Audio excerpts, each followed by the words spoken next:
Ramdas had been selling samosas under the shade of an old neem tree for over 25 years. His stall was small, just a wooden table, a stove, a big kadhai, and a hand-painted board that read, Ramdas ke Garma Garam Samosai. But in that simplicity lived something magical. People didn't just come for the food, they came for the man behind it. He was known for his warm greetings, his generous green chutney, and that signature crisp in every bite. Even on the dullest day, the smell of his frying samosas could lift your spirits. Office workers, school children, rickshaw drivers, everyone stopped by. Ramdas never hurried. He wrapped each samosa in old newspaper, tied it with thread, and smiled with his eyes. But slowly something changed.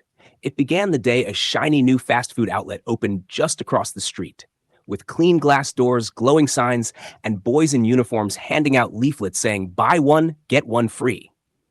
The outlet had music, air conditioning, and a constant crowd. Ramdas watched in silence. At first, he ignored it.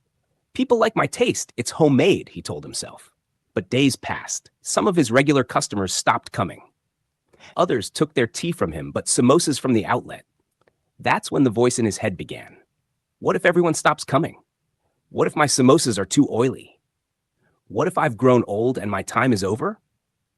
What if I close down? He stopped smiling.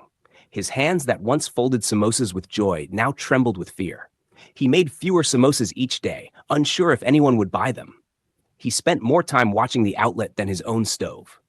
The oil didn't bubble the same way anymore. It seemed colder, like his spirit. He became quiet, lost in his thoughts. A storm was brewing in his mind, and no one could see it. One evening, as the sky turned orange and customers thinned, a little boy named Raju walked up. He was a regular who came after school, always cheerful. Raju looked at the samosa in his hand and frowned. "Uncle," he said, "why does your samosa taste sad today?" Ramdas looked up, startled. He forced a smile and said, "Maybe it soaked up my mood." Raju blinked. "Then stop giving it sad thoughts. Samosas need happy oil." Ramdas laughed, really laughed, for the first time in weeks. The boy ran off, munching loudly, and something clicked inside Ramdas's heart. That night, Ramdas sat beside his stove, alone.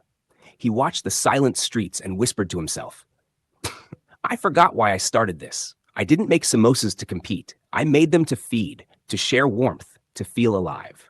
From that day forward, he stopped watching the outlet. He started waking up early again, humming old tunes while boiling potatoes. He greeted customers like old friends, added an extra spoon of chutney without being asked, and smiled. Not because business was booming, but because he remembered who he was. Word spread again. Slowly, customers returned. Not all, but the ones who mattered. They came for the taste, the warmth, the memories. And every time Ramdas folded a samosa, he whispered into the dough, "No more what ifs, just what is." Moral: overthinking doesn't burn your food, it burns your peace.